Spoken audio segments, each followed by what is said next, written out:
जानवरों का चारा दाना निपटाते हुए सरना को काफी देर हो गई थी। उसने भल्लू चौधरी के गौशाला में ताला ठोक कर झटका दिया और अपने हाथों को बगल में दबा लिया। एक पल उसे बड़ा अच्छा लगा, सोचने लगा, अब रात अपनी है, चादर के बिछावन में पुरानी रजाई ओढ़ कर लेट जाऊंगा तो छमिया की याद थोड़ी गर्मी दे जाएगी। अगर मीठी नींद सो जाऊंगा तो छमिया के गदराए बदन की याद आती ही थी। हर समय छमिया तो उसकी बाहों में हो नहीं सकती थी। चौधराइन ने सरना को बाहर की कोठरी की चाबी देते वक्त लकड़ी निकालने को कहा था और कहा था कि अगले दिन बेचेंगे। अच्छा यह रहा कि चौधरी जी घर पर नहीं थे। चौधराइन ने दोपहर को पेट भर बढ़िया खाना दिया था, वह भी दोनों वक्त का एक ही बार में खा गया था। खाता ना तो करता भी क्या, छमिया खाना ही इतना ठीक बनाती थी। बढ़िया कचौड़ी, रायता, दो दो सब्जियां और खीर उसे कहाँ बनानी आती थी। चौधरी ने 2 दिन पहले रत जगा किया हुआ था, उसके लिए कई दिन खाने लायक खाना बचा था। चौधरी किसी स्वामी को छोड़ने उनके आश्रम से 100 किलोमीटर दूर अपनी गाड़ी में गए हुए थे। चौधरी घर में होते तो चाहे कुछ भी बनता, सरना को बस वही बासी रोटी और सूखा साग मिलता। वह मन ही मन सोच रहा था कि अच्छा होता अगर चौधरी 5-7 दिन बाहर ही रहते। सरना ने दरवाजे की कुंडी खटखटाई। चौधराइन ने दरवाजा खोला। सरना को लग रहा था कि चौधराइन कुंडी खोलते वक्त गुनगुना रही थी। चौधराइन ने उस समय टाइट ब्लाउज पहन रखा था। सरना कुछ सोचता सा खड़ा था कि सामने खड़ी चौधराइन ने कहा, लाओ चाबी और हाँ, कुछ लकड़ियां यहाँ भी डाल दो, बड़ी ठंड है, मैं भी जला लूंगी।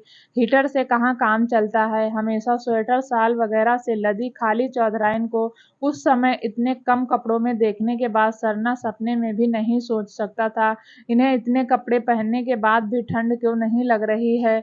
वह सोचने लगा, वह पर बेचारी बूढ़े साहूकार के फंदे में फंस गई या किसी और की गर्मी की तलाश में है। जब तक सरना लकड़ी लाया तो पानी की बूंदाबांदी बौछार में बदल गई थी। भीगने से बचने के लिए उसे तकरीबन दौड़ना पड़ा। शुक्र था कि चौधराई ने दरवाजा खोले ही खड़ी थी। बरामदे में लकड़ियां रखकर उसने चेहरे और नाक का पसीना पोंछते हुए हाथ एक ओर छिटक दिया। मैंने उसकी ओर देखा तो हंस पड़ी। अरे तुम तो अच्छे खासे भीग गए, पानी में जो जाएगा भीगेगा ही। कहते हुए सरना कुछ सहम सा गया। वह सोचने लगा, पैसे वालों को गरीबी का मजाक उड़ाने में शायद कुछ खास मजा आता है। वह तो ठीक है, लेकिन अब तुम रात कैसे काटोगे। चौधराइन ने खूंटी पर टंगी पति के एक पुराने कुर्ते की ओर इशारा करके कहा, या तो तुम्हारे बहुत ढीला होगा पर पहन लो, और वह रही लूंगी। सरना को यह बात कुछ जमी नहीं, पर ठिठुरने के बजाय यही ठीक रहेगा।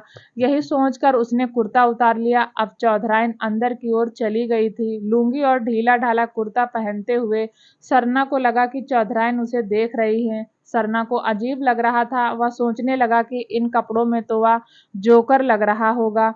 खैर, कौन इतनी रात में देखेगा। सरना ने कहा, चौधराइन किवाड़ बंद कर लीजिए, मैं जा रहा हूँ। मैंने बरामदे में लकड़ियां जला दी हैं, आप यहाँ बैठकर आग सेंक सकती हैं।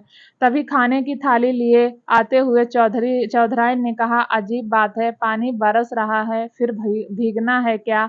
खाना खा लो, शायद तब तक पानी रुक जाए। घर में छाता भी नहीं है। चौधरी साहब छाते को अपने साथ ले गए हैं। या तो मुंह मांगी मुराद थी सरना के लिए। खाता जाता था और चौधराइन की खूबसूरती की दिल ही दिल में तारीफ भी करता जा रहा था।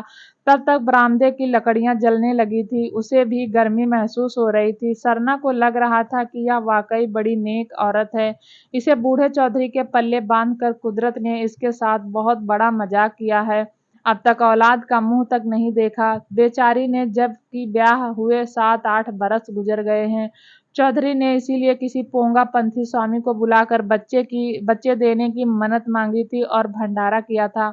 सरना खाना खाकर हाथ मुंह धो चुका था, पर पानी रुकने का नाम नहीं ले रहा था। उल्टे बारिश तेज होती जा रही थी। आग के पास हाथ पैर सेंक कर सरना ने कहा, अब मैं चलूंगा मालकिन।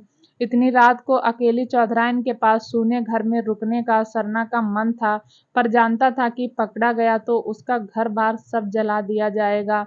इसीलिए उसे वहां से जाने की उतावली हो रही थी। चौधराइन ने नीचे से ऊपर तक उसे गौर से देखते हुए कहा, बहुत अच्छे, पानी में भीग कर बीमार पड़ने का इरादा है क्या। ठीक है, जाओ, ज़रूर जाओ, तुम्हारे घर में दवा-दारू के लिए भी बहुतेरे लोग बैठे हैं।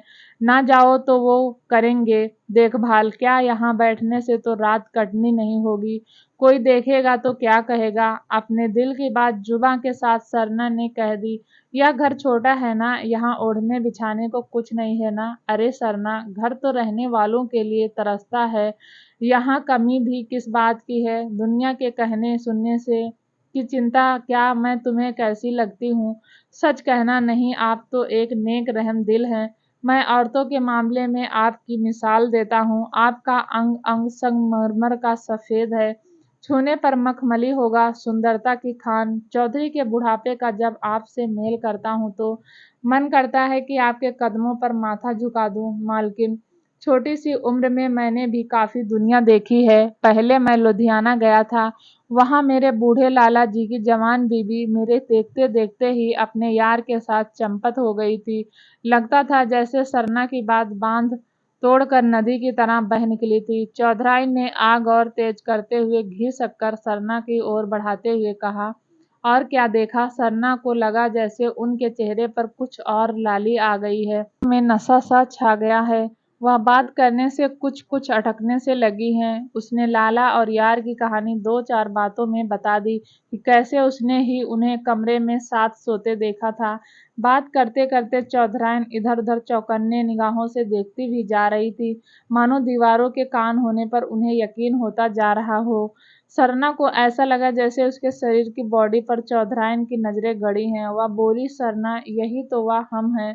दुनिया भी यही जानती है, पर तुम सब अपने को मेरी जगह रख कर सोचो, क्या धन दौलत से जवानी को दबाया जा सकता है? सच तो यह है कि यह शब्द हैं कि भूख को और बढ़ाने वाले हैं। कई बार सोचती हूँ कि मैं एक गरीब घर में होती, शाम को मेरा आदमी काम करके पसीने से लथपथ आता, मैं पंखे से उसको हवा करती और वह सिर्फ मेरा होता, इन बही बातों का खातों का नहीं।